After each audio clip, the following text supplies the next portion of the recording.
समन्ता चक्रवालेषु अत्रा गच्छन्तु देवता सद्धम्मं मुनिराजस्य सुनन्तु सग्गमोक्कदं धम्मश्रवणकालो अयं बदन्ता धम्मश्रवणकालो अयं बदन्ता धम्मश्रवणकालो अयं बदन्ता नमो तस् भगवतो अरहतो सम्मा सम्बुद्धस्स नमो तस् भगवतो अरहतो सम्मा सम्बुद्धस्स नमो तस् भगवतो अरहतो सम्मा सम्बुद्धस्स කාරුණික ශ්‍රද්ධාකාමී පින්වතුනි අද මේ සන්ධ්‍යායාමයේ අපේ සදහවත් පිරිස සූදානම් වෙන්නේ බුද්ධ පුතුන් මුහුණු පොත සමග එකතු වෙලා තථාගත ලෞතර බුදුරජාණන් වහන්සේ දේශනා කරපු උතුම් ධර්මයට ටික වෙලාවක් අහුම්කම් දෙන්නයි.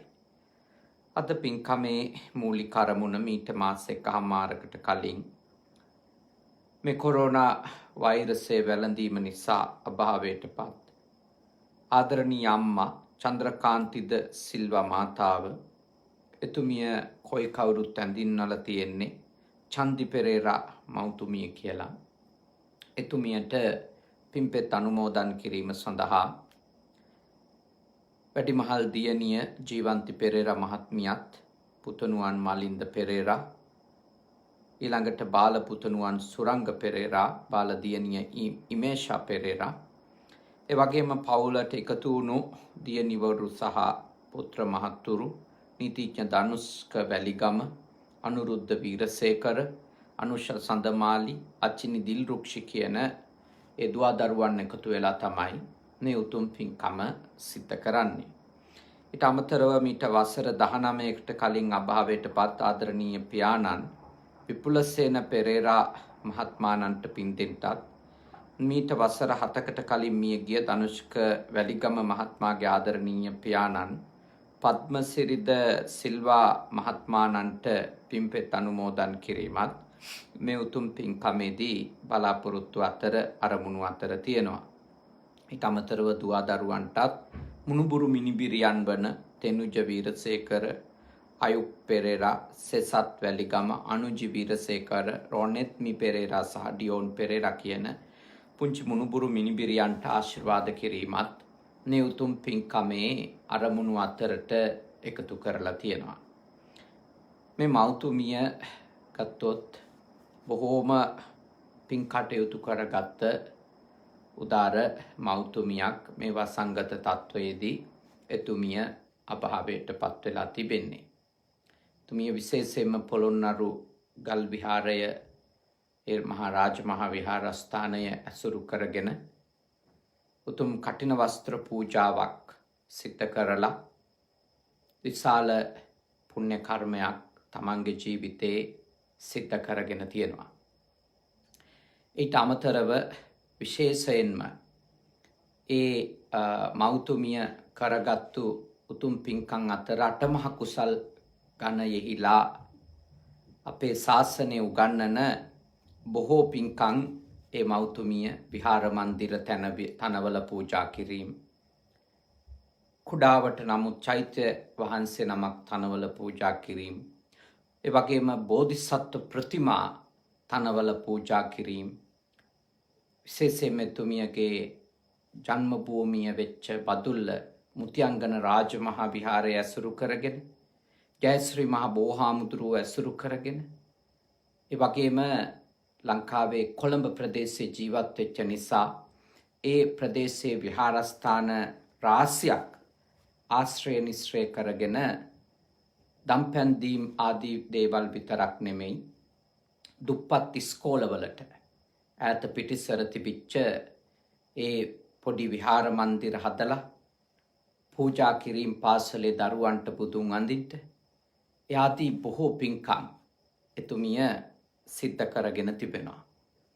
නමුත් කොච්චර පින් කරපු කෙනෙකුට වුණත් මරණය කියන ධර්මතාවය අනිවාර්යෙන්ම මුහුණ දෙන්නට සිද්ධ වෙන ධර්මතා අතර එකක් ලෙස තමයි අපේ ශාසනයේ උගන්වලා තියෙන්නේ.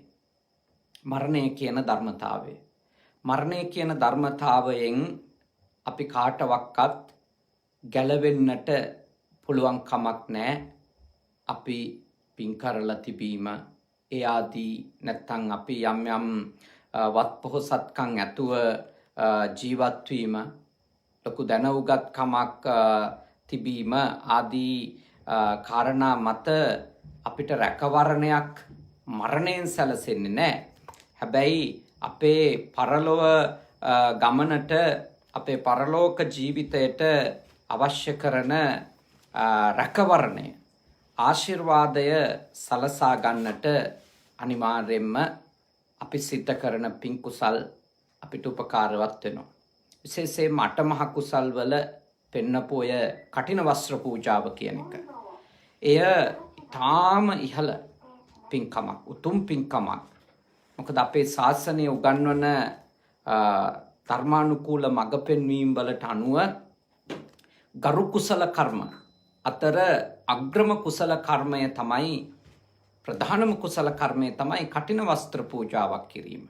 3 මාසයක් පුරා වස් ආරාධනා කරලා මහා සංඝ රත්නයට අප උපස්ථාන කරලා උන්වහන්සේලාට පුද්ගලිකව නෙමෙයි සංඝස්ස දේම කියලා. එතකොට සංඝයා උදෙසා උතුම් කටින වස්ත්‍ර පූජාවක් සිද්ධ කරලා එතුමිය සිද්ධ කරගත්ත පින් කුසලය ගත්තොතින් මරණාසන්න අවස්ථාවේ අපේ ධර්මයේ තිබෙන ඉගැන්වීම් වලට අනුව ආනන්තරීය පාප කර්මයක් නොවන සෙසු කුඩා අකුසල කර්ම යටපත් කරගෙන ඉදිරිපත් වෙලා ආනිසංස විපාක ගෙනල්ලා දෙන ඊළඟ භවයේ සකසන්ට ඉදිරිපත් වෙන සැප විපාක ගෙනල්ලා දෙන උතුම් පින්කම. ඒ වගේම කරපු කුඩා අනුකුඩා කුසල කර්මයන්ට ඒව ප්‍රතිවිපාක දෙන්න කලින් ඒවා ආනිසංස විදියට ලැබෙන්න කලින් කෙනෙකුට මේ උතුම් වූ කටින වස්ත්‍ර පූජාවක ආනිසංස ලැබෙනවා කියන එක තමයි අපේ ධර්මයේ සඳහන් කරලා තියෙන්නේ. ඉතින් එතුමිය ශ්‍රද්ධාව දියුණු කරගත්තු කෙනෙක්. මහා සංඝයා ඇසුරු කරමින් ශ්‍රද්ධාව දියුණු කරගෙන. තමන් සමහර වෙලාවට පින්කම් කරන්ට ගියාට පස්සේදී ඒ දුවදරුවන් සිහිපත් කළා සමහර වෙලාවට එතුමිය තමන්ගේ අතේ ඒ වෙලාවේ ප්‍රමාණවත් මුදලක් නැත්නම් කොහොම හරි මුදල් හොයාගෙන හරි කරන පින්කම තාම හොඳින් තාම ඉහළින් සිද්ධ කරන්ට වීරිය කරලා තියෙනවා. එහෙම පිනට දීමට පරිත්‍යාගයට ඒ මහා සංඝයාට විතරක් නෙමෙයි තුනුරුවන්ට විතරක් නෙමෙයි දුගී දුප්පත් කෙනෙකුට වුණත් දන්න හෝ නොදන්න කෙනෙකුට වුණත් තමන් සන්තක දේවල් පරිත්‍යාග කිරීමට කැමැත්තක් දක්වපු උනන්දු වෙච්ච මාතාවක්. හැබැයි එතුමිය මේ වසංගත තත්වයේදී එතුමිය මේ රෝගය වැළඳිලා අභාවයටපත් වුණා. ඒ දුවදරුවන් තමන්ගේ ශක්ති ප්‍රමාණයෙන් එතුමිය වෙනුවෙන් කළ යුතු ආගමික චාරිත්‍ර ධර්මයන් නොපිරිහෙලා ඉෂ්ට සිද්ධ කරලා තිබෙනවා. මේ මාස එකහමාරක් වගේ කාලයක් ගත වෙද්දී ඒ අම්මට පින් දීලා ධර්මදේශනාවකුත් සිද්ධ කරගන්න ඕනි කියලා අපේ හිතවත් මහා සංඝ රත්නය මාර්ගයෙන් ලංකාවේ වැඩ ඉන්න අස්ගිරි විහාරේ ස්වාමීන්ද්‍රයාණන් වහන්සේ නමක් මාර්ගයෙන් අපෙන් ඉල්ලා සිටිය ඇත්තටම අද දවසේ බාරගෙන තිබුණු දේශනාව මදකට වෙනස් කරගන්නට පෙර දායකයා කැමති වෙච්ච නිසා තමයි අපිට මේ අවස්ථාව ඒ මෞතුමිය වෙනුවෙන් ඒ දුවදරුවන්ගේ ඉල්ලීමට සලස්සලා දෙන්න පුළුවන්කම ලැබුණේ. නැත්නම් මේ වෙනකොට නොවැම්බර් මාසේ දක්වාම බාහිර ධර්ම දේශනයක් නැත්නම් සෑම දිනකම සන්ධ්‍යා යාමේ අපි ධර්ම දේශනා බාරගෙන ඉවරයි.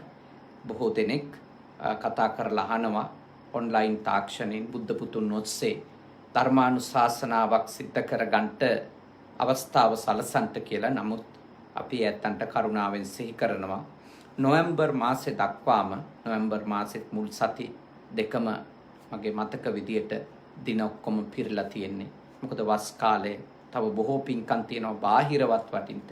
ඒ නිසා අලුතින් දින ලබා ගැනීම තාම දුෂ්කරයි නොවැම්බර් මාසේ 15 පහු වෙනකම්ම.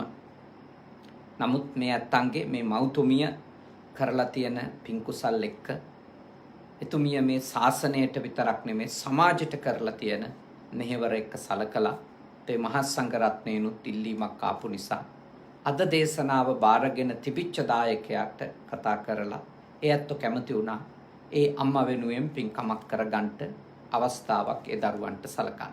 ඉතින් අපි සතුටු වෙනවා මේ පින්කම කරලා දෙන්න ලැබීම ගැන. ඉතින් ඔබ හැම කෙනෙක්ම සූදානම් වෙන්නේ ටික වෙලාවක් ශ්‍රී සද්ධර්මය ඉගෙන ගන්නටයි. අද අපි සාකච්ඡා කරන්නේ චිත්තෝපක්ලේශ ධර්ම කියන උතුම් ධර්ම ග්‍රන්ථයෙහි පෙනෙන උගන්වන තවත් වටින ධර්ම මාතෘකාවක් තමයි අපි අද මේ දේශනාවේදී සාකච්ඡාවට ලක් කරන්නේ. කෝධෝ චිත්තස්ස උපක්ඛිලේසෝ කියන ධර්ම පාඨය. ක්‍රෝධය සිතට උපක්ලේශයක් වන්නේය කියලා තථාගතයන් වහන්සේ වදාළ ඒ උතුම් දහම් කරුණ අපේ අතිපූජනීය අපවත් වී වදාළ රේරුකාණේ චන්දවිමල මහා ස්වාමින් වහන්සේ දේශනා කරලා තිබෙන ඒ පැහැදිලි කරලා තිබෙන ධර්ම ග්‍රන්ථය අනුසාර කරගෙන එය උපකාර කරගෙන ඔබත් එක්ක සාකච්ඡා කරන්නටයි අපි සූදානම් වෙන්නේ. මොකක්ද ක්‍රෝධය කියලා කියන්නේ? අපි ඊයේ කතා කරා ව්‍යාපාදය ගැන. ව්‍යාපාදයට වඩා ක්‍රෝධය වෙනස් ස්වභාවයකින් යුක්තයි. අපි පළමුවෙන්ම පෙරේරුකාණි මහා ස්වාමින් වහන්සේගේ මඟ පෙන්වීමට ධර්මානුකූල විවරණයට මුලින්ම අවධානය යොමු කරමු. සිත්ති හටගන්නා වූ දණ්ඩෙන් තලනු ලැබූ සර්පයෙකුසේ අන්‍යයන්ට විරුද්ධ වූ නැගී සිටින ස්වභාවය ක්‍රෝධ නම් වේ. මෙය ගින්නක්සේ රෞද්‍ර වූද సంతානය දවන්නා වූද පෙලන්නා වූද ධර්මයකි. එහි ඇති තවන ස්වභාවය ක්‍රෝධයෙන් මඩනා ලද සිත් ඇති පුද්ගලයා දෙස බැලීමෙන් දත හැකිය. සිත්ති ක්‍රෝධය හටගත් කල්හි එයින් පළමු කොට සිත තවයි. ඉක්බිති ශරීරය දවන්නට පටන් ගනී.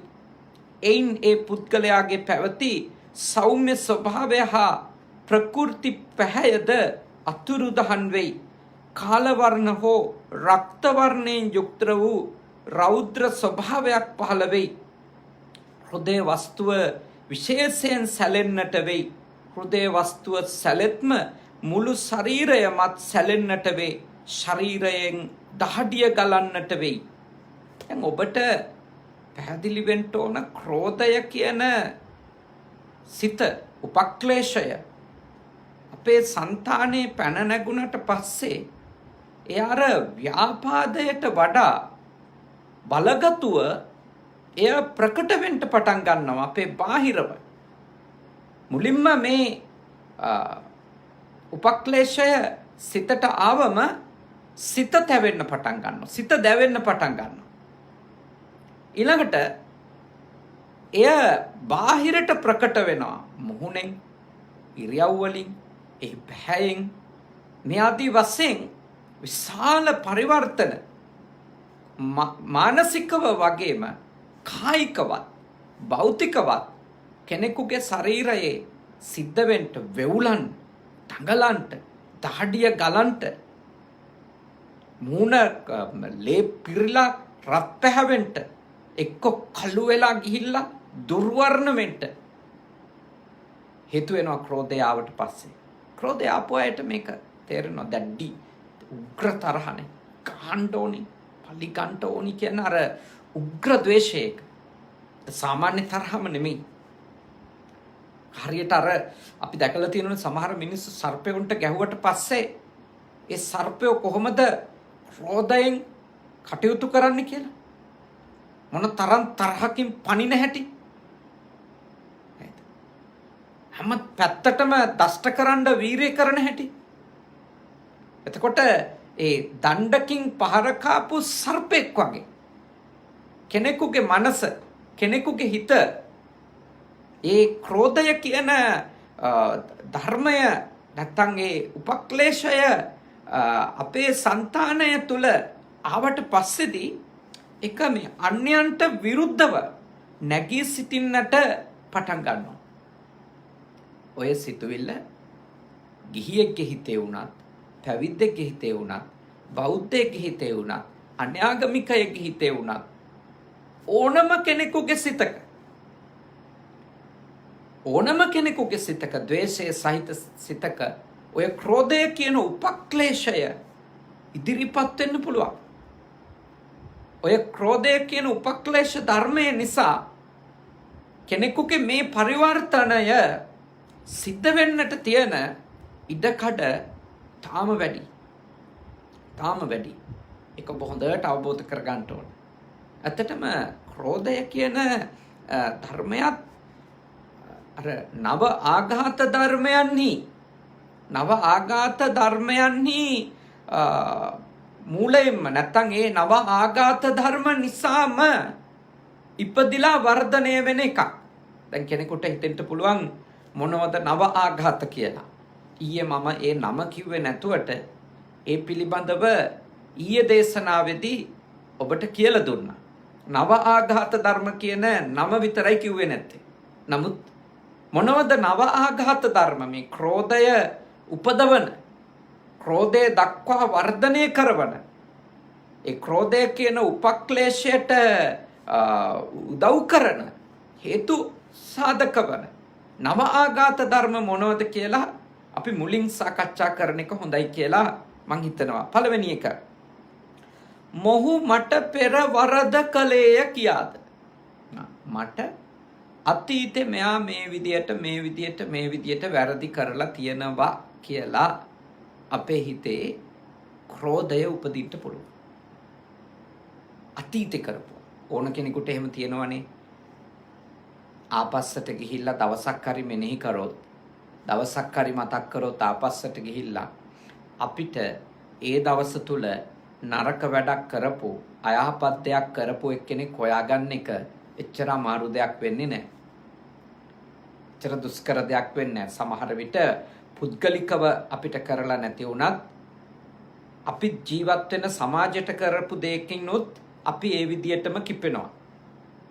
ඒ විදියටම ක්‍රෝධය අපේ සිත් තුළ උපදිනවා. අපිත් ඉන්නවා. අපේ ළමයිත් මේකේ ඉන්න ඕන. අපේ ළමයින්ට මොකද වෙන්නේ? අපි ඉපදිච්ච රටට මොකද වෙන්නේ? ආදි වශයෙන්ොත් ඒ කියන්නේ පුද්ගලිකව තමන් ඉලක්ක කරලා යම්කිසි කෙනෙක් අතීතේ කරන ලද අයහපත් දේවල් විතරක් නෙමෙයි, තමනුත් ජීවත් වෙන රට, සමාජය, තව ටිකක් කියන් ඕනනම් අපේ ආසියාව, ওই විදියට මේ අපේ කලාපය ගැන හිතලත් අපේ කලාපයට කරපු දේවල් මේ විදියට වර්ධනය වෙනවා. විශේෂයෙන්ම මෙහිදී වැදගත්ම දේ තමයි තමන්ට යම්කිසි කෙනෙක් අතීතයේදී කරපු නරක මෙනෙහි කරන්ට ගත්තොත් ක්‍රෝධය එයාගේ හිත වහගන්න තියෙන ඉඩ කඩ වැඩි. ක්‍රෝධය. ඊළඟට මොහු දැන් මට වරද කරමින් සිටින්නේය කියාද. දැනටත් මේ මිනිස්සයා මට මේ වැරදි කරනවා, මේ විදියට කතා කරනවා, මේ විදියට මට අසාධාරණ කරලා තියෙනවා. එතකොට වර්තමානී කරන ඒවා ගැන මතක් කරන්න ගත්තොත් අන්න එතෙන්දිත් කෙනෙකුගේ හිත තුළ ක්‍රෝධය කියන උපක්ලේශය උපදින්ට හේතුවක්, පදනමක් සැකසෙන බව ධර්මයේ පෙන්වලා දෙනවා. ඊළඟ කාරණේ තමයි මොහු මෙසේ සිටියහොත්, මෙසේ දියුණු වුවහොත් අනාගතයෙහි මට වරද කරන්නේය කියාද තමා සම්බන්ධයෙන් 3 ආකාරයකින් මේ ආඝාත ධර්මය නැත්නම් ක්‍රෝධය කියන ධර්මය අපේ හිත තුළ පැන නගින්න පුළුවන්. මොකද සමහර අය අධ්‍යාපනිකව උඩට යනකොට හෝ ආර්ථිකයෙන් උඩට යනකොට හෝ වෙනත් බලයකින් ශක්තියකින් කෙනෙක් ප්‍රබල ප්‍රකට වෙන්න පටන් ගන්නකොට කෙනෙකුට අර Tamanට අතීතෙත් වැරදි කරලා තියෙනවා නම් දැනටත් යම් යම් වැරදි Tamanට එරෙහිව කරමින් ඉන්න කෙනෙක් නම් එයා උඩට යනකොට හිතෙන්න පුළුවන් එකක් තමයි මෙයා තව උඩට ගියොත් මේ විදියට මට අතීතේ කරාටත් වඩා දැන් කරමින් ඉන්නවටත් වඩා නරක දේවල් කරන්න පුළුවන් කියලා කෙනෙක් මනසින් සංකල්ප ගොඩනගන්න පුළුවන්. සංකල්ප ගොඩනගන්න පුළුවන්. අන්න ඒ සංකල්ප ඇතුලේ අපිට උපදින්නේ අර පොළු පහරක් ලැබපු දණ්ඩකින් පහර කාපු සර්පෙක්ගේ ස්වභාවයට අපේ මානසික ස්වභාවය මනසේ తত্ত্বය විකෘති වෙලා පරිවර්තනය වෙන්න පටන් ගන්නවා. අතීතේ කරපුවා මතක් වෙනකොට සමහරු කියන්නේ නිින්ද යන්නේ නැත් අත්මිටි කැවෙනවා. ඒ කරපුවා මතක් වෙනකොට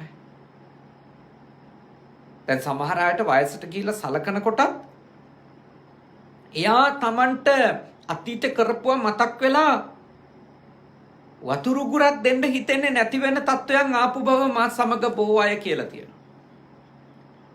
එන ක්‍රෝධයට. මොකද එයා ලෙඩ වෙන්න කලින් කරපු දේවල් Tamanට තරුණ කාලේ කරපු දේවල් සමහර අයට ඒ වරද කරුවා වයසට ගිහිල්ලා ලෙඩ වෙලා Tamanගෙම ගේ ඇතුලේ ඉන්නකොට එයා ලෙඩ වෙලා ඉන්නකොට එයා යම් යම් දේවල් උදව් උපකාර විදියට ඉල්ලනකොට මා සමග සඳහන් කරලා තියෙනවා අර අතීතේ කරපුව ඔක්කොම මතක් වෙන. එතකොට කණ්ඩ දෙන්න හිතෙන්නේ නැහැ කියලා. එතකොට වතුර පොදක්වත් දෙන්න හිතෙන්නේ නැහැ කියලා. සිය සැරයක් කතා කරත් ඇයි කියලාවත් අහන්න හිතෙන්නේ නැහැ කියලා.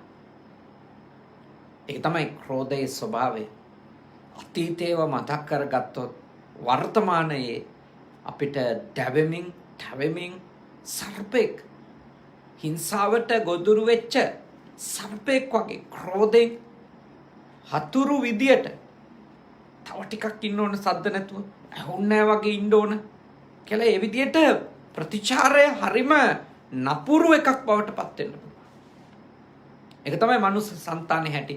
Tamanට අයහපත කරපුව අතාරිනවා කියන එක ලේසි වැඩක් නෙමෙයි සාමාන්‍ය මනුස්සයින්ට. හැබැයි අතහැර ගත්තොත් තියෙන සැනසීම සුළුපටු නෑ. Tamanට කරපු නපුරුකම්, Tamanට කරපු දුෂ්ටකම්, Tamanට කරපු හතුරුකම් කවුරු හරි කෙනෙක් අතහරින්න. ඒවට වෛර බැඳ ක්‍රෝධ කර ඒවට පෙරලා ප්‍රතිචාර දක්වන්න යන්නේ නැතුව ඒ අත්හරින්න හිතුවොත් එයා මහා සැනසීමක් මේ ලෝකේ අත්විඳින අය අතරට අනිවාර්යයෙන්ම එකතු වෙනවා. නමුත් ඒක බහුතරයක් දෙනාට ලෙහෙසි දෙයක් නෙමෙයි. මතක් වෙනකොට මූණට ලේ පිරීලා දත් මිටි කැවිලා ඇඟ වෙවුලලා එනවා. නිින්ද යන්නේ නැහැ. රාත් 2-3 වෙනකන් ඉන්නවා. කාමර පුරා ඇවිදින අය ඉන්නවා. කණ්ඩ හිතෙන්නේ නැති අය ඉන්නවා. මොකක්ද අර ක්‍රෝධය? අරයට දෙයක් කරන්න ඕනේ, කියන්න ඕනේ කියන ක්‍රෝධය ආවට පස්සේ සම්පූර්ණයෙන්ම මනස විතරක් නෙමෙයි කායික විකෘතියකුත්. එයාගේ මේ අපේ රේරුකාණි ස්වාමීන් වහන්සේ පෙන්වනවානේ. එයාගේ කොහොමද මේ හදවත පවා මේ හෘදය වස්තුව පවා වේගෙන් ගැහෙන්න පටන් ගන්න හැටි. ඒ ක්‍රෝධය කියන ධර්මතාවය කෙනෙකුගේ හිතේ යෙදුනට පස්සේ ඒකනේ කියන්නේ නේ සමහරු කියන්නේ මට බයයි මේ තරහට මගේ පපුව පැලෙයිද කියලා. මගේ පපුව මං අල්ලන් ඉන්නේ. එහෙම කියනවා. ඒ ක්‍රෝධය ආවන් ස්වභාවයක් ඒක. ඒ කියන්නේ අර කෙනෙකුට මේ සයිලන්ට් heart attack එකක් වුණත් මේ ක්‍රෝධය නිසා ඔය පැනික් ඇටැක් කියලා කියන්නේ නේද? පැනික් ඇටැක් කියන එකක් එන්න පුළුවන් ක්‍රෝධය නිසා. එහෙම මේ එක්තැන් වෙච්ච අය ඉන්නවා. ඒගොල්ලොන්ට මේ දිගු කාලීනව මේ කොලෙස්ටරෝල් තිබිලවත් මේ ඒ වගේ මේ මොකක් හරි දිය වැඩියාව තිබිලවත් අධික මේදය ප්‍රශ්නයක්වත් නෙමෙයි. අර පැනික් ඇටැක් කියලා ඒ අර අධික ආතතිය එක්ක අධික ක්‍රෝධය එක්ක හෘදය වස්තුව ක්‍රියාත්මක වෙන රටාව එක්ක ඒ වගේ හෘදයාබාධ හැදිච්ච අය ඉන්නවා. එහෙම අවස්ථා තියෙන බව වෛද්‍යවරු කියනවා. ඒ නිසා කියන්නේ අර ඔයා ස්ට්‍රෙස් නැතුව ඉන්න, ඔයා තරහ ගන්න නැතුව ඉන්න, ඔයාගේ හිත සාමකාමීව තියාගන්න, ඔයා හැමතිස්සෙම සතුටින් ඉන්න, සතුටු හිතෙන දෙයක් බලන්න, සතුටු හිතෙන දෙයක් අහන්න. එහෙම වෛද්‍යවරු උපදෙස් දෙන්නේ. ඒ මොකද සමහර අයට එහෙම මේ කොලෙස්ටරෝල් වත් එහෙම ප්‍රශ්න නැහැ. හැබැයි උග්‍ර ද්වේෂය, ක්‍රෝධය විසින්, උග්‍ර ද්වේෂය සහ ක්‍රෝධය විසින් යාළගේ කායික විශාල හානි අභ්‍යන්තරිකව සිද්ධ වෙමින් තිබෙනවා. ඒ හානිය සමහර විට එයාගේ මුළු ජීවිතේම උනත් නැති වෙන්න පුළුවන්. විශේෂයි Tamanට කරපු නරක ගැන, අතීතේ කරපු නරක ගැන හිතනකොට, දැනට කර ඉන්න නරක ගැන හිතනකොට, අනාගතේ Tamanට කරන්න පුළුවන් නරක ගැන හිතනකොට, තව උඩට ගියොත්, තව අවස්ථාව ලැබුණොත්, තව පොහොසත් වුණොත්, තව බලවත් වුණොත්, මේවත් කරයි අරවත් කරයි, එහෙම සංකල්ප ගොඩනගනවා. එහෙම ගොඩනගමින් ඒ වෛරය, ක්‍රෝධය තමන්ගේ సంతානෙ පුරව ගන්නවා. හරිම භයානක දෙයක් මේ. මේක අපේ පින්වතුන්ලා හොඳට අවබෝධ කරගන්න ඕන. හොඳට තේරුම් ගන්න ඕන මේ தত্ত্বයන්. මේ පාරේදී බස් එකේදී කකුල පෑගුණාට එන එකක්ම නෙමෙයි මේක. මේක පාරේ යනකොට ඇඟේ හැප්පුණාට මේන එකක් නෙමෙයි මේ ක්‍රෝධය කියන එක. ඒක ගොඩාක් වෙලාවට එන්නේ මේ ක්‍රෝධය කියන එක දීර්ඝකාලීනව ආශ්‍රය නිශ්‍රය කරන අය සම්බන්ධව. එහෙම හදිසි සිදුවීමකින් එහෙම ක්‍රෝධයක් හදාගන්න අය ඉන්න පුළුවන්. හැබැයි ගොඩාක් වෙලාවට ඒ අරමුණ, ඒ අදාළ තැනැත්තා හෝ තැනැත්තිය නිතර මුණ ගැහෙනවා නම්, නිතර හමු වෙනවා නම්, එයත් එක්ක ගනුදෙනු තිබෙනවා නම් තමයි මේ තත්වයේ දිගින් දිගටම යන්නේ. දැන් පාරේ යද්දී වාහනේ හැපෙන මිනිහා ගැන තරහක් එනවා. හැබැයි ඒක මහා ක්‍රෝධයක් වෙලා, කියන්නේ ඒක දීර්ඝකාලීනම එහෙම මේ සැලසුම් කරලා හිතලමයි කරේ. ඒක විනාඩි 5ක් 10ක් ඇතුළත ඉහළම තත්ත්වයට ක්‍රෝධය එන්න පුළුවන්. ඒක හරි. දැන් මේ රටවල් වලදීත් මම දැකලා තියෙනවා ඒ වාහන අනතුරු වෙච්ච වෙලාවල්. එතකොට ඒගොල්ලෝ බොහෝම වැදගත් විදියට වාහන පැත්තකට අයින් කරලා ඒ ඉන්ෂුරන්ස් එකට කතා කරලා, විශේෂයෙන් පොලිසියට කතා කරලා ඒ කටයුතු කරගන්නවා. නැතුව හැබැයි ගහ ගන්න වගේ යන්නේ නැහැ.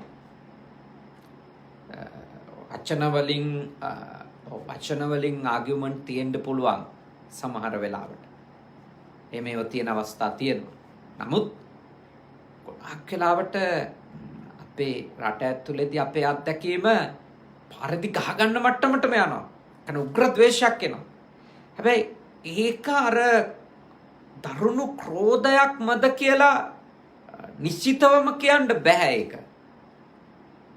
මොකද හේතුව ක්‍රෝධය කියන සිත ඊට වඩා පියවරෙන් පියවර වර්ධනය වෙන එකක්. ශනිකවත් ඒක එන්න පුළුවන්. නමුත් ගොඩක් වෙලාවට එකිනෙකා ආශ්‍රය කරමින් දීර්ඝ කාලයක් දන්න කියන, දීර්ඝ කාලයක් සම්බන්ධකම් තියෙන අසල්වැසියා එක්ක, පවුලේ ඥාතීන් එක්ක, ගෙදරම ඉන්න එකිනෙකා සහෝදර සහෝදරියෝ වෙන්න පුළුවන්, සැමියා සහ බිරිඳ වෙන්න පුළුවන්, නැන්දම්ම සහ ලේලි වෙන්න පුළුවන්, දෑන සහ මාමණ්ඩි වෙන්න පුළුවන්, අම්මයි දුවයි වෙන්න පුළුවන්, තාත්තයි පුතයි වෙන්න පුළුවන්. මේ ඕනම සම්බන්ධකමක වෙන්න පුළුවන්. ලොකු හාමුදුරුවෝයි ගෝලයයි වෙන්න පුළුවන් නේද? එහෙම වෙන්න පුළුවන්. ඒවට අවස්ථා තියෙනවා. ඒ ක්‍රෝධසිත ඇති වෙන්න අවස්ථා තියෙනවා. මොකද Tamanට කරපු අතීතේ කරපු නරක දේවල් ගැන මෙනෙහි කරොත් ඕනවට වඩා සීමාවක් නැතුව නරක දේවල් ගැන මෙහෙම කරා දැනුත් කරනවා අනාගතෙත් කරයි කියලා හිත යන්න ගියොත් ක්‍රෝධය එනවා. ඊළඟට දෙවෙනි කාරණේ තමයි මේ මගේ අයටනේ මගේ අයට අතීතේ මේව කරලා තියෙනවා. මට නෙමෙයි. හැබැයි මගේ අයට, මගේ නෑදෑයින්ට, මගේ යාළුවට, මගේ අම්මට, මගේ තාත්තට මේ විදියට මගේ අයට අතීතේ කරපු නරක ගැන හිතුවොත්. ඊළඟට මගේ අයට වර්තමානයේ කරන දැන් කරමින් ඉන්න නරකක් ගැන හිතුවොත් කෙනෙක් එහෙම හිතුවොත් නරකක් ගැන දැන් කරමින් ඉන්න නරකක් ගැන හිතුවොත් අන්න එතකොටත් ක්‍රෝධය කියන ධර්මය සහ අනාගතයේ නේ ඒ අනාගතයේ යම්කිසි වරදක් තමන්ට කරයි කියලා හිතුවොත් තමන්ගේ නෑදෑයින්ට, තමන්ගේ හිතවතුන්ට, තමන් ආදරය කරන අයට බාහිර කෙනෙක් කරයි කියලා හිතුවොත් ඔය විදියටත් ක්‍රෝධය වර්ධනය වෙනවා. දැන් ක්‍රම 6ක් කිව්වනේ. අතීතේ තමන්ට කරපු, දැන් කරමින් ඉන්න, අනාගතේ කරන්න පුළුවන්. තමන්ගේ අයට අතීතේ කරපු වැරදි, තමන්ගේ අයට වර්තමානයේ කරමින් ඉන්න වැරදි හෝ උපකල්පනය කරෝ. අනාගතේ තමන්ගේ අයට මේ වගේ වැරදි, අපරාධ, අසාධාරණ කරන්න පුළුවන් කියලා. ඔය ආකාරයෙන් සිත වැඩි දියුණු කරන්න ගත්තොත්, සිත ඔය වගේ මනෝභාවයන් මත ගොඩනගන්නට පටන් ගත්තොත් ඊළඟට තව කරුණු 3ක් තියෙනවා. ඒ තමයි මාගේ සතුරන්ට, පෙර මගේ සතුරන්ට මෙයා අනුබල දීලා තියෙනවා. මෙයා මගේ සතුරොත් එක්ක යාළුකම් පවත්වලා තියෙනවා අතීතේ. මෙයා ගනුදෙනු කරලා තියෙනවා. ඒ හොයා ගන්නවා. ටෙලිෆෝන් වල සාකච්ඡා කරලා තියෙනවා. හොයා ගන්නවා ඒවා කොහොම. ඒ තොරතුරු එක්ක වෙන අය මාර්ගෙන් හොයා ගන්නවා. මෙයාත් ගනුදෙනු කරලා තියෙනවා. ඔන්න එතකොට ක්‍රෝධය එනවා. ඒ කියන්නේ හේතුව එයාගේ මේ හතුරොත් එක්ක මිතුරුකමක් තිබුණා කියලා. ක්‍රෝධය හට ගන්නවා මිනිස්සු. ක්‍රෝධය හට ගන්නවා හතුරොත් එක්ක මිතුරු වෙලා හිටියා. එක්ක දැනට මගේ හතුරොත් එක්ක මෙයා මිතුරුකම් පවත්වනවා. මෙයා යාළුකම් කරගෙන යනවා මට වරදි කරන අයත් එක්ක. මට කටයුතුකම් කරන අයත් එක්ක. මට නරක කරන අයත් එක්ක මෙයා ගනුදෙනු කරනවා කියලා ක්‍රෝධය හදාගන්න. ඊළඟට දැන් මෙහෙමනම් තව ටිකක් හයිය හම්බුනොත් මගේ හතුරොත් එක්ක එකතු වෙලා මටයි මගේ අයටයි මොනවා කරයිද දන්නේ නැහැ කියලා ඔළුවේ සංකල්ප හදාගෙන එයා වෛරය, ක්‍රෝධය දැඩි ලෙස වැඩි දියුණු කරනවා. ඔන්න ඔය 9ට කියනවා මොකක්ද? නව ආඝාත ධර්ම කියලා. මොනවද? නව ආඝාත ධර්ම. ක්‍රෝධය හෝ ව්‍යාපාදය හෝ වෛරය හෝ ඇතිකරන්ට පවත්වගෙන යන්ට හේතු වෙන කාරණා. ඔන්න ඔය රටාවට හිතනකොට, ඔය රටාවට මෙනෙහි කරනකොට අකමැති අප්‍රිය අරමුණු ගැන යම්කිසි කෙනෙකුගේ సంతානයෙහි ක්‍රෝධය කියන දරුණු සිත හටගන්න පුළුවන්. සමා වෙන්න බුදුහාමුදුරුවන්ගේ ධර්මයට අනුව මේ සිත ඇති වෙන්නේ ගොඩාක් වෙලාවට නේද? සාමාන්‍ය ඔය මට්ටමින් ඕනම කෙනෙකුට. හැබැයි සමහර වෙලාවට ඔය අසත්පුරුෂයාට ධර්මයක් දන්නේ නැති, ධර්මයක් අහන්නේ නැති, අරිය ධම්මේ අකෝවිදෝ, අරියාණං අදස්සාවි, අරිය ධම්මේ අකෝවිදෝ, අරිය ධම්මේ අවිනීතෝ. ඒ අසත්පුරුෂයා ගැන, අඥානය ගැන, පෘතජ්ජනය ගැන හඳුන්වපු භාග්‍යවතුන් වහන්සේගේ වචනනේ.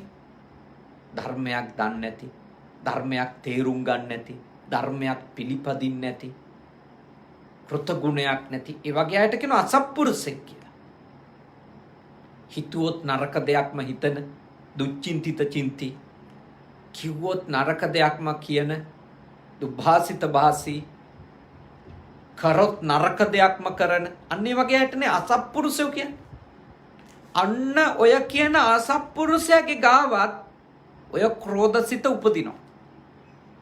අර නවාගාත ධර්ම ඇසුරු කරගෙන ගමන් කරන ඕනම කෙනෙකුගේ හිතේ උපදින්න පුළුවන්. ඊට අමතරව උප්පත්තියේ ඉඳලම යම් යම් අසත්පුරුෂ ගති වැඩි දියුණු කරගෙන ආපු අය එක්ගාව අසත්පුරුෂකම බලවත් අය ගාව ඔය ක්‍රෝධය දැඩි ලෙස දණ්ඩෙන් පහර කාපු සර්පෙක් වගේ තමන්ට අකමැති අය එක්ක ගැටෙන හිංසා කරන්න පීඩා කරන්න හිංසා කරනකම් පීඩා කරනකම් සැනසෙල්ලක් නැති ඒ මනෝභාවය උපදිනවා.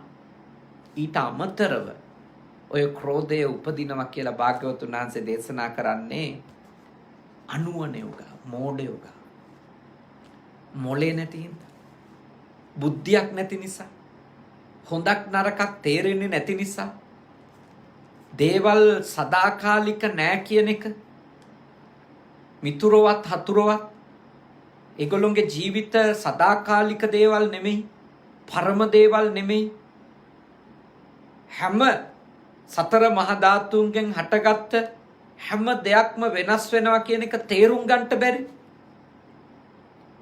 ඒ වගේම මිනිස්සුන්ගේ හිතවල හටගත්ත සිතුවිලි ඒවා වෙනස් වෙනවා කියලා තේරුම් ගන්නට තරම් ඥානයක් නැති. කිසිම සිතුවිල්ලක් මමය මගේය කියලා දැඩිව බැඳ ගන්නට හොඳ නැහැ කියන එක තේරුම් ගන්නට නුවණක් නැති. ඒගොල්ලොන්ට කියනවා අනුවණයි කියලා. මෝඩයි කියලා. හොඳක් නරකක් තේරෙන්නේ නැති. කැප අකැප දේ තේරෙන්නේ නැති. ගෝචර තැන අගෝචර තැන තේරෙන්නේ නැති. තේරෙන විදිහට කිව්වොත් තැනක් නොතැනක් මොකද්ද කියලා තේරෙන්නේ නැති. තමන් කවුද කියලා තේරෙන්නේ නැති.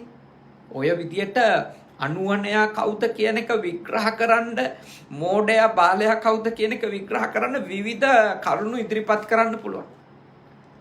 අන්න එවැනි අනුවණයෝ ගාවත් දකින්ට ලැබෙන විශේෂම ලක්ෂණයක් තමයි ක්‍රෝධය. කොච්චර හරි ඉන්නේ ලොකු නේ ලොකු රත් වීමක ඉන්නේ කොච්චර හරි කහ ගන්න බලාගෙන කඩා පනින්න බලාගෙන පවුරු ගන්න බලාගෙන මොන වචන කිව්වත් ඇඟට ගොඩ වෙන්න බලාගෙන මොකක් කතා කරන්න බෑ. ඒ වගේ අඥානයෝ එක්කනේ අසත්පුරුෂයෝ එක්ක කතා කරන්න බෑ. කොච්චර හරි ඉන්නේ ක්‍රෝධය. ඒ වගේ අය එක්ක කතා කරන්නේ හරි පරිස්සමින් බුද්ධිමත් මිනිස්සු. ඇයි දන්නා මේ මෝඩයෙක් වචනයක් අල්ලගෙන දවසක් මරාගනි කියලා. මොකද ඒ ක්‍රෝධසිත බලවත් එක්කෙනාට එක වචනේ ඇති. ඒක මැත්තේ අල්ලගෙන එල්ලි යනවනේ. එල්ලි යනවා. අඥානයගේ ගතිය. අඥානයගේ අසත්පුරුෂයාගේ ස්වභාවයක් ඒක. ඔය නව ආඝාත ධර්ම නිසත් ඔය තත්වයටපත් වෙනවා. ඒ වගේම අසත්පුරුෂ සහ අනුවණකම හින්දා ඔය තත්වයට මිනිස්සුපත් වෙනවා. ඉතින් තමන් මේ තත්වයට ඇද වැටෙමින් තියෙනවා නම් හෝ ඇද වැටෙන්න යන්න අවස්ථාවක් පෙනුනොත් එහෙම බලන්න ඕන මොකක්ද මගේ මේ වැඩ කරන්නේ. මගේ අඥානකම මතුවෙලාද? මගේ ගාව මේ අසත්පුරුෂ ගතියද මතුවෙලා තියෙන්නේ? නැත්තම් මම මේ ක්‍රෝධ කර යන්නේ මේ අතීතේ මම ගිහිල්ලා බැඳිලා අතීතේ වහලෙක් වෙලා වර්තමානයේ රණ්ඩු වෙනවද? නැත්තම් වර්තමානයේ සිද්ධ වෙමින් තියෙන චූටි දේවල් වලට මම මගේ මාන්නකාරකම මත ලොකු වටිනාකම් දීලා මේ ලෝකේ කරන පරම වැරදි බවට ඒවා අඳුනගෙන මම මේ නටනවද? එක්ක කවුරු හරි කෙනෙක් මට අතීතේ කරලා තියෙන දේවල් මත එයා අනාගතේ ලොකු තැනකට ගියොත් මීටත් වඩා නරක මට කරයි කියලා වෛර ක්‍රෝධ හදාගෙන මේ මනස්ගාතික පැටලිලා මම නටනවද? නේ? මම නටනවද? මනස්ගාතික පැටලිලා. එක හොඳට බලන්න. තමන් දිහා බලන්න. තමන් මේ කියපු ගති ස්වභාවයන්ගෙන් යුක්තව ඉන්නවනම් මම යෝජනා කරන ඔබට තමන් දිහා බලන්න. තමන් කොතනින්ද මේ தത്വෙට මෙහෙය වෙන්නේ? තමන් කොතනින්ද මේ தത്വෙට ඇද වැටිලා මේ ගමන් කරමින් ඉන්නේ? ඒක හොඳට බුද්ධිමත්ව බලන්න. ඔබ බුද්ධිමත්ව ඒ දේවල් බැලුවොත් ඔබටම අවබෝධ කරගන්න ලැබෙවි ඔබ වැටිලා ඉන්න தത്വෙනේ. ඔබ කොතෙන්ටදපත් වෙලා තියෙන කියලා ඔබට තේරුම් ගන්න පුළුවන්. ඔබ කොතනින්ද තීන්දුව తీරන ගන්න කියලා ඔබටම තේරුම් ගන්න පුළුවන්. ඒ නිසා ඔබ ඊටාම බුද්ධිමත්ව ප්‍රඥාවන්තව මේ දේවල් අවබෝධ කරගන්නට වීරිය කරන්ට ඕනි කියන එක තමයි බුදුදහම යෝජනා කරන්නේ. ලස්සන කතාවකුත් තියෙනවා මේ දුෂ්ට කුමාරයාගේ කතාව. කතාවේ මාතෘකාවම දුෂ්ට කුමාරයාගේ කතාව.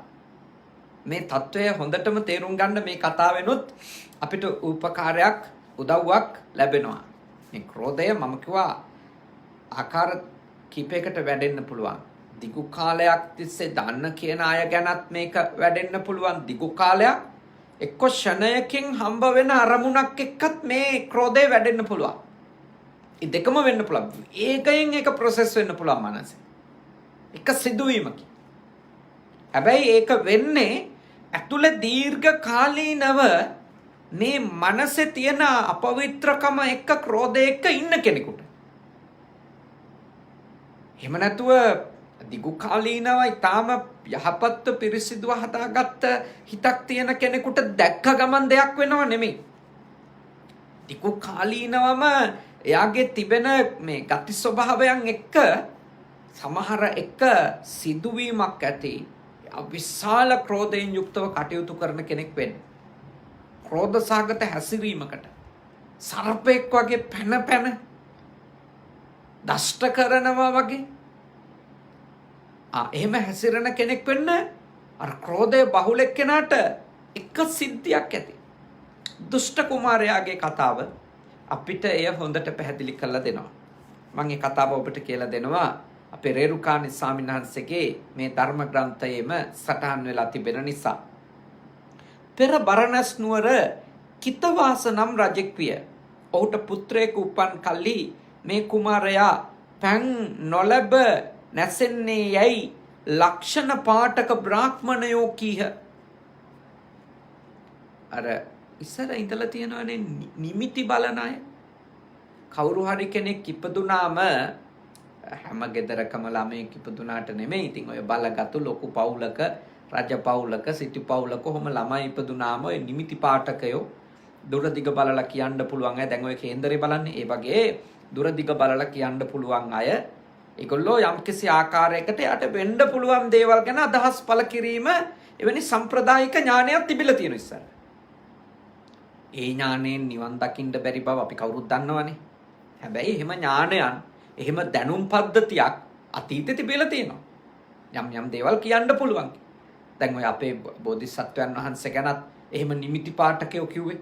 කොණ්ඩඤ්ඤ බ්‍රාහ්මණය ඇතුළු බ්‍රාහ්මණයෝ 108 දෙනෙක් ඉදිරිපත් වෙලා එක්ක බුද්ධත්වයට පත් වෙනවා නැත්නම් සක්විති රජ වෙනවා. ඒ ශරීර අංග ලක්ෂණ බලලා තමයි කියන්නේ.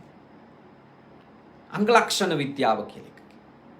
රේඛා බලලා එහෙම කියන අය මම ඒව දන්නේ නැහැ. මොනවාක්වත් ඒව ඇත්තද බොරුද කියලාවත් ඒ විද්‍යාවන් ගැන මම දන්නේ නැහැ. මොකද මම ඒක ඉගෙනගෙනත් නැහැ. ඒක ගැන මට කිසිම මේ අවබෝධයක් නැහැ. මම කියවලත් නැහැ ඒව ගැන. හැබැයි මම කියන්නේ අදහසක් විදිහට තියෙනවා එහෙම දේවල් ලෝකෙත් තිබිලා තියෙනවා අතීතේ. ඒවා බෞද්ධයෙකුට නිවන් දකින්න දුකින් නිදහස් වෙන්න බෑ. සාමාන්‍ය ඉතින් මිනිස්සු සාමාන්‍ය ජීවිතයේදී ඔය වගේ දේවල් ගැන යම් දැනුමක් ලබා ගන්න කටයුතු කරනවා. ඔය එකකවත් වහල්ලු වෙන්න එපා. ඔය එකකින්වත් සදාකාලික ප්‍රශ්න විසඳෙන්නේ නැහැ. සදාකාලික ප්‍රශ්න විසඳෙන්නේ අපේ තණ්හාව නැති වෙච්ච දවසට. ද්වේෂය නැති වෙච්ච දවසට, මෝහය නැති වෙච්ච දවසට. එතකන් ඉතින් සමහර අය ඒවත් එක්ක ගනුදෙනු කරන අය ඉන්නවා. ඒවා ඉතින් දැනගෙන තේරුම් අරගෙන ඉන්න ඕන දේවල්. කොහොම නමුත් අතීතේ තිබුණ එහෙම සම්ප්‍රදායික දැනුම්. එහෙම ඥාන සම්භාරයන් අතීතේ මිනිස්සුන්ට තිබිලා තියෙනවා. ඉතින් ඒ බලපු අය කිව්වා මෙයා නම් කවදා හරි මැරෙන්නේ වතුර බොන්න නැතුව කියලා. එයාගේ ගති ලක්ෂණ කුඩා කාලේ ඉඳලම මතුණා. හරිම රළුයි, කාත් එක්කවත් සතුටින් ඉන්නේ, රණ්ඩු කරනවා, චූටි දෙයටත් කේන්ති ගන්නවා. අන්තිමට චරිතේ හැටියටම ළමයාට කාලේ අගෑවෑමෙන් නම හම්බුණා. ගති ස්වභාවයන් දුෂ්ට නිසා කුමාරයා තමයි, හැබැයි දුෂ්ට කුමාරයා කියලා නමක් හම්බුණා. දුෂ්ට කුමාරයා කියලා නමක් හම්බුණා නේ. එබැවින් ඔහුගේ නමද දුෂ්ට කුමාරයාම විය. වැඩි විය පැමිණි කල්ලි කිතවාස රජතෙමේ ඒ රජ කුමාරයාට යුව රජ තනතුර දින පැන් නොලබා කුමාරයා මැරේ යන බියෙන් රජතුමා නගරද්වාර සතරෙහිද නගරේ තැන් තැන් වලද මහ පොකුණුත් කැනවීය. එක එක්කෙනා මොනවා කිව්වත් කිතවාස රජුරවන්ට එයා තමන්ගේ පුතානේ නේද? දේවදත්ත හාමුදුරුවන්ට බෞද්ධයෝ කොච්චර මේ පැන්නත් හරි නරක එක්කෙනා කිව්වත් දේවදත්ත හාමුදුරුවන්ගේ අම්මට දේවදත්ත හාමුදුරුවෝ වටිනවා. ඒ වගේ තමයි කිතවාස කුමාරයා රජුරවන්ට එතුමාගේ පුතා මුළු රටේම අයට දුෂ්ටයා වුණාට එයාගේ පුතානේ. එයාගේ පුතා. එයා කල්පනා කළා නේ මගේ දරුවා එහෙම වතුර නැතුව නම් මැරෙන්න හොඳ නෑ කියලා ප්‍රධාන නගරයට ඇතුල් වෙන දොරටු හතරෙම ලොකු පොකුණු තැනෙව්වා. ඒ වගේම එයා හැසිරෙන හැම තැනකමත් වතුර රැඳෙන තැන් හදන්ට මේ රජුරුවෝ කටයුතු කළා. තමන්ගේ ළමයා වෙනුවෙන් ඈ. එතකොට ඕනනම් කෙනෙකුට අහන්න පුළුවන් රාජ්‍යයක් සතු සම්පත් තමන්ගේ පුතා වෙනුවෙන් මේ මිනිහා අවභාවිත කරලා තියෙනවා නේද කියලා. ගොඩක් අය එහෙම තමයි. ඒ කියන්නේ තමන්ගේ ළමයින්ට සීමාවක් නැතුව මේ ආදරේ වුණාට පස්සේ සමස්ත ජනතාවක් සතු සම්පත් මේ අනිවාර්යයෙන්ම මේ අවභාවිත කරනවා.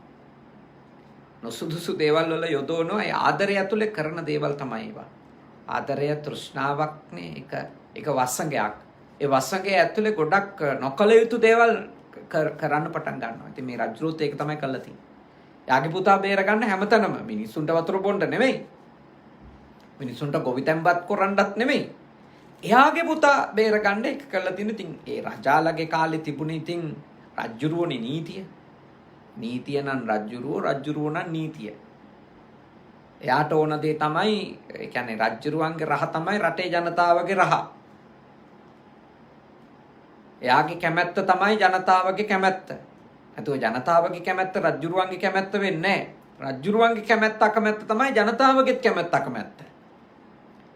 මේ වැඩවසන් ගෝත්‍රික වහල් සමාජවල තිබිච්ච ගතියක්. ඉතින් මේ කිතවාස රජ්ජුරුවන්ගේ කතාවෙත් පේන්නේ ඒ ගතියම තමයි නේ. ඒ ගතියම තමයි. ඉතින් පුතා බේරගන්න හැමතැනම පොකුණු හැම හදනවා. එතකොට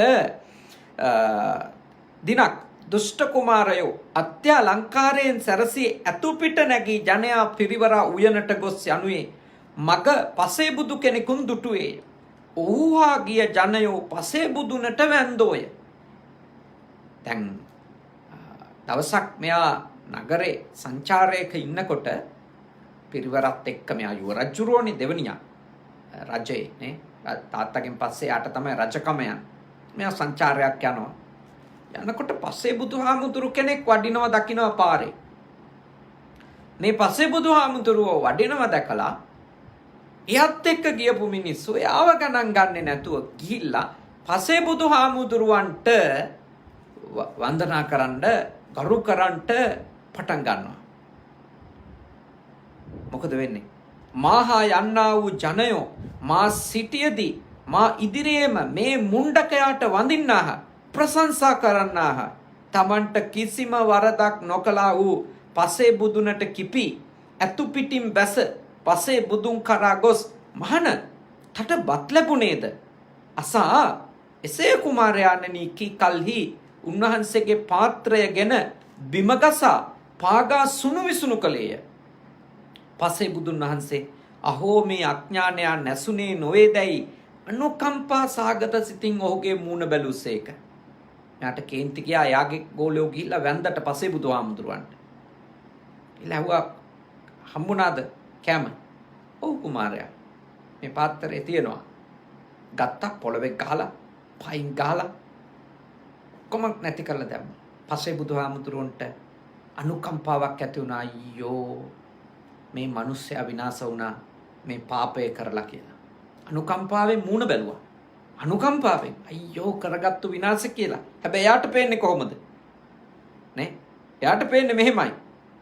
ශ්‍රමණය මම කිතවාස රජුගේ පුත්‍ර වූ දුෂ්ට කුමාරයා වෙමි. නුඹ මා දෙස බලා මට කුමක් කරන්න හිතයි කීය. බුදුහාමුදුරුවෝ පසේ බුදුහාමුදුරුවෝ මේ මිනිස්සයා දිහා බලන්නේ අනුකම්පාවෙන්. එයාට පේන්නේ අර සමහරුන්ගේ මූණ බැලුවන් අහන්නේ ඇයි බලන්නේ කියලා අහන්නේ නේද? ඇයි මොකද බලන්නේ? ඇයි කියලා අහන්නේ. අන්නේ වගේ තමයි මේ මෝඩ මිනිස්සයාට හිතුනේ. මේ පසේ බුදුහාමුදුරුවෝ එයත් එක්ක ගැටෙන්න බැලුවා. යන මම කිතවාස රජුරුවන්ගේ පුතා දුෂ්ට කුමාරයා. ඇයි මගේ මූණ බලලා මොනව කරන්නද කියලා මෙයා දැඩි කෝපයකින් දැඩි ක්‍රෝධයකින් පෙලෙන්නට පටන් ගන්නවානේ. පසේ බුදුන් වහන්සේ සුම්බත් ඇත්තෝ අහසින්ම හිමාලයට වැඩිසේක. දුෂ්ට කුමාරයාට පසේ බුදුනට කළ අපරාධය එක්කෙනෙහිම විපාක දෙන්නට විය. ඔහුගේ ශරීරය ගින්නට ලූ කලකමින් දැවෙන්නට විය. ඔහු දන්නේය කෑ ගසමින් එතනම ඇද වැටින ඒ සමීපයේ තිබූ පැන් සැලිද වියලී ගියේය. ඔහුට පෙවීමට පැම් බිඳකුදු සොයාගත නොහැකි වේය. ඔහු එතනම මිය ගොස් අවීචි මහ නරකයේ උපන්නේය. දුෂ්ට කුමාරයා තමා කෙරෙහි හටගත්තා වූ ක්‍රෝධය නිසා පසේ බුදුනට අපරාධ කොට තමාද නැසුනේය. දැන් ඔබට තේරෙනවානේ ඒ කුමාරයාට උණු දේ තමයිනේ. ඒ කුමාරයාට උණු දේ එයාගේ හදවතේ හදාගත්ත ක්‍රෝධය නිසා උතුමෙකුට හානියක් අපරාධයක් කරන්න ගිහිල්ලා එයා ලොකු අපරාධයක් Tamanට කරගත්තා. එක පැත්තකින් වතුර පොදක්වත් නැතුව දැවි කෑ ගහ මිය ගියා. මිය ගිහිල්ලත් කරපු අකුසල කර්මයේ විපාක විදියට එයා නිරයේ ඉපදුනා කියලා මේ දහම් කතාව තුල අපිට කියලා දෙනවා. මොකද අපි තේරුම් ගන්න ඕන සාමාන්‍ය කෙනෙකුට යමක් දෙනවට වඩා උත්තමයෙකුට යමක් දුන්නොත් ආනිසංස වැඩි. ඒ වගේමයි සාමාන්‍ය කෙනෙකුට කරන අපරාධයකට වඩා සීලාදී ගුණවලින් පාරිශුද්ධ බුදුවරයෙකුට පසේ බුදුරජාණන් වහන්සේ නමකට මහරහතන් වහන්සේ නමකට තුන් ලෞතර බුදුහාඳුරු නමකට අපරාධයක් කළොත් ඒකේ විපාක වැඩි. ඒවා ආනන්තරීය පාප කර්ම ගොනුවට ඇතුල් වෙන්නේ. හිංසා කළොත් මේ බත් ටික නැති කරපු එක ආනන්තරීය පාප කර්මයක් නෙමෙයි. නමුත් බලගත් අකුසල කර්මයක්. බුදුරජාණන් වහන්සේ නමකට ක්‍රෝධයෙන් ද්වේෂයෙන් දානය හිමි කිරීම. ඒක බුදුහාඳුරුන්ගේ සාපයක් නෙමෙයි. එයාට විපාක ඉදිරිපත් උනේ එයාගේ ක්‍රෝධ සිතෙන්මයි. පස්සේ බුදුහාඳුරුවෝ එයා දිහා බැලුවේ අනේ පව් මේ අනුවන මිනිස්සයා විනාශ වුණා කියලා. එහෙනම් හොඳට ඔබ අවබෝධ කර ගන්නට ඕන. ඔබ හොඳට තේරුම් ගන්නට ඕන මේ ක්‍රෝධය කියන ධර්මය අතිශයින් භයානක දෙයක්. ඒක හොඳට තේරුම් ගන්නට ඕන. එක වෙලාවක කෘෂ්ණ කියලා තාපසතුමෙක් සක්‍ර දේවේන්ද්‍රයාට ධර්ම දේශනාවක් කරනවා. එහිදී එතුමන් දේශනා කරනවා මෙහෙම අප්පෝ හුත්වා බහු හෝති වඩ්ඩතේ සෝ අකන්තිජෝ ආසංගි බහු පායාසෝ තස්මා කෝධං නරෝචයේ නොයිව සීමෙන් හටගන්නා වූ ක්‍රෝධය පළමු කුඩා වී පසුව මහත් වන්නේය. විරුද්ධ කාර්යයා කෙරෙහි නැවත නැවත එල්ලෙන ස්වභාව ඇත්තේය. බොහෝ දුක් ඇත්තේය. එබැවින් ඒ ක්‍රෝධය මට රුචි නොවන්නේය. ක්‍රෝධයේ තියෙන ආදීනව මේ බෝධිසත්වයන් වහන්සේගේ දේශනාවක් සක්‍ර දේවේන්ද්‍රයාට කරපු මොකක්ද? ඉවසීමක් නැතිකමෙන් තමයි පළමුවෙන් පුංචියට මේ ක්‍රෝධය හටගන්නේ. හැබැයි පස්සේදී ඒක බලගතු වෙලා විරුද්ධකාරයත් එක්ක එල්ලි යන ස්වභාවයක් උපද්දවනවා. අන්තිමටම බොහෝ දුක් ගෙන දෙන එකක් වෙනවා යාට. බොහෝ දුක් ගෙන දෙන එකක්. හරි පරිස්සම් වෙන්න තමන්ගේ හිත ගැන. තමන්ගේ సంతානය ගැන හරි පරිස්සම් වෙන්න. ඊළඟට තවත් ලස්සන ගාථා දෙකක් තියෙනවා. එහිත් අර්ථ කියලා දීලා මම මේ දේශනාව අද නිමා කරනවා. අනත්ථ ජනනෝ දෝසෝ චිත්තප්පකෝපනෝ භයමන්තර ජහතං තං ජනෝ නාව බුජ්ජති දුට්ඨෝ අත්තං නජානාති දුට්ඨෝ ධම්මං නපස්සති අන්දං තමං තදා හෝති යම් දෝසෝ සහතේ නරං ද්වේෂය තමාට හා අනුන්ට අනර්ථයක් උපද්දවන්නේය. ද්වේෂය සත්වයාගේ සිත බොර කරන්නේය. එය සත්වයා තුලම හටගන්නා වූ භයක එය අඥාන ජනයන්ට නොදැනෙන්නේය. කිපුණු තැනැත්තා හට ආත්මාර්ථ පරාර්ථ දෙක නොදැනෙන්නේය.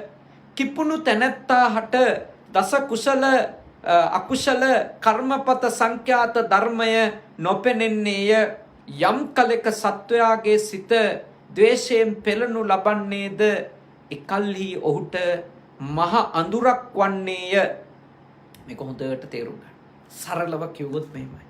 ඇත්තටම ද්වේෂය කියන්නේ ක්‍රෝධය කියන්නේ විස මිශ්‍ර මිහිරි භෝජනයක් වගේ.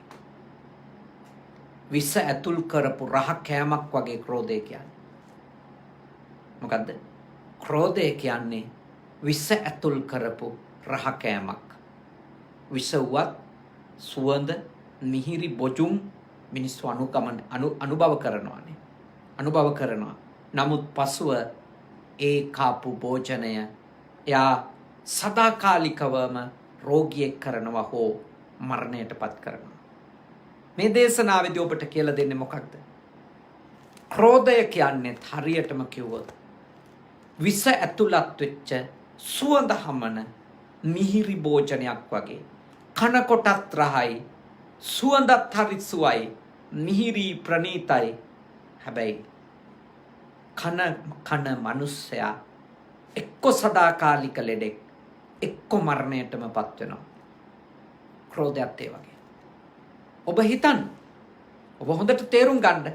ඔබ මේ ධර්මතාවයට ඔබේ හිතපත් කරන්ට නැත්නම් ඔබේ හිත යටත් කරන්ට මේ අකුසල කර්මයට ඉඩ දෙනවද? මේ දේශනාව අහපු ඔබ ඒ ගැන හිතන්න ඕන. මොකද ඔබට ඔබේ හිත හදන්ට ශක්තිය තියෙනවා.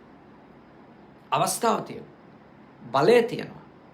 හිතට ඔබව නටවන්ට දෙනවා වෙනුවට ඔබ ඔබේ වසඟයට ඔබේ සිත දමනය කරලා පත් කර ගැනීමටයි වීරිය කළ යුත්තේ.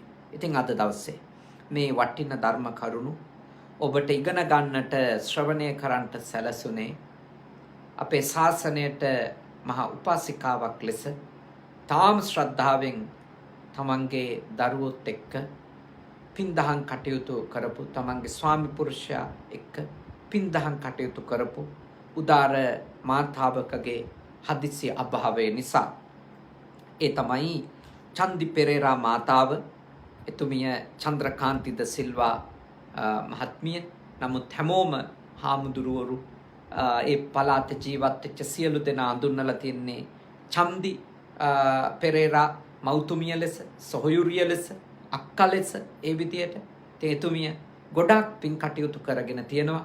විශේෂයෙන්ම පොළොන්නරු ගල් විහාරය ඇසුරු කරගෙන ඒ උතුම් කටින වස්ත්‍ර පූජා කිරීම ආදී උතුම් පින්කම්, ඊට අමතරව ජයශ්‍රී මහ බෝධිය, ඒ විතරකුත් නෙමෙයි මුතියංගන මහසෑ රදුන් ඇතුළු උතුම් අටමස්ථාන 12 මස්ථාන ඇසුරු කරගත් උතුම් පින්කම් වගේම කොළඹ ප්‍රදේශයේ විසුද්ධාරාමය අතුළු විහාරස්ථාන මුල් කරගෙන බොහෝ පින්කම් කරගත්ත උදාර මෞතුමියක් ශ්‍රද්ධාවෙන් තමන් හම්බ කරගත්තු දේවල් නැතිබැරි අයටත් ශාසනයටත් පූජා කරපු දරුවන්ටත් හරියට යුතුයකම් ඉෂ්ට කරපු උදාර මෞතුමියක්. ඉතින් ඒ උදාර මෞතුමියගේ අභාවයෙන් මාස එකහමාරක් ගත වෙන අවස්ථාවේ තමයි ජීවන්ති පෙරේරා දියණියත් මලින්ද පෙරේරා පුතණුවනුත් සුරංග පෙරේරා පුතණුවනුත් ඉමේෂා පෙරේරා දියණියත් පවුලට එකතු වෙච්ච බෑනවරු ලේලිවරු ඒ කියන්නේ දියණිවරු ඇත්තටම මුලින්ම මේ මව්ගේ පින්කම කරගන්න මට කතා කළේ පවුලට එකතු වෙච්ච දියණියක් ලේලි කෙනෙක්. හැබැයි ආයි තාම පැහැදීමෙන් තමන්ගේ නැන්දම්මා ගැන කතා කළේ තාම ගෞරවයෙන්. ඒ වෙලාවේ ඉල්ලපු අවස්ථාවේ මේ දේශනාව කරලා දෙන්න ලැබුණේ නැහැ. පසුව බදුල්ල ප්‍රදේශයේ ජීවත් වෙන වැඩිමහල් දියණියක් අපේ අස්කිරි විහාරයේ මහා ස්වාමින් වහන්සේ නමක් මාර්ගයෙන් කතා කරලා ඉල්ලා සිටියා මේ පින්කම පුළුවන් නම් කොහොම හරි කරලා දෙන්න කියලා මේ මෞතුමිය ගැන සිහිපත් කරලා ඉතින් අපි මේ මෞතුමිය කරපු සාසනික මෙහෙවරට ගරු කිරීමක් ලෙස අගය කිරීමක් ලෙස තමයි මේ දරුවන්ට හිත හදාගන්න. මොකද මේ මෞතුමිය වෙනුවෙන් ලොකු පින්කම් කරන්නට මේ වසංගත කාලේ මේ මාස එකමාරේ ඇත්තන්ට හැකියාව ලැබුණේ නැහැ. නමුත් පුළුවන් විදියට පරිසරය අනුව දම්පැන් දීලා පින්පෙත් අනුමෝදන් කරත් ධර්ම දානයකුත් පූජා කරලා ඒ මාතාවට පින් දෙන්න කල්පනා කරා. ඉතින් රැස් කරගන්නට යෙදුණු සියලුම පින් කුසල් අපි අනුමෝදනා කරමු. ඒ ආදරණීය මාතාවට ඒ දුවා දරුවන්ගේ නැන්දනියට ඒ පවුලට එකතු වෙච්ච දරුවන්ගේ මුණුබුරු මිනිබිරියන්ගේ ආදරණීය අත්තම්මට ඒ වගේම අපේ ශාසනයට හොඳ දායිකාවක් විදියට ඉඳපු චන්දි පෙරේරා මාතාවට මේ පින් අත් වේවා. ඒ ඇතුළු කොට ඊට පෙර ඒ පවුලේ ඇත්තන් නමින් මිය පරලොව යන්නට යෙදුණු ආදරණීය පියාණන් වහන්සේ මේ පින් අත්කර ගනිත්වා සුවපත් වෙත්වා සපවත් වෙත්වා. ඒ පියාණන් වහන්සේ විපුලසේන පෙරේරා පියාණන් ඇතුළු කොට මියගිය සියලු දෙනාටත් පද්මිල් සිරිද සිල්වා පියාණන් ඇතුළු සියලු ඥාතීන්ටත් වනහපු ඔබේ නමින් මේ කොරෝනා වසංගතය තුළ කවුරු හරි මිය ගියා නම් ඒ හැමටත් ලංකාවාසී ලෝකවාසී මේ වසංගතයේ මියගිය සියලු දෙනාටත් මේ පින් අත් වේවා. උතුම් අමා මහ නිවනම අවබෝධ වේවා කියන සිතින් පින් අනුමෝදන් කරමු. ඉදම් මේ ඥාතේනං හෝතු සුඛිතා හොන්තු ඥාතයෝ ඉදම් මේ ඥාතේනං හෝතු සුඛිතා හොන්තු ඥාතයෝ ඉදම් මේ ඥාතේනං හෝතු සුඛිතා හොන්තු ඥාතයෝ.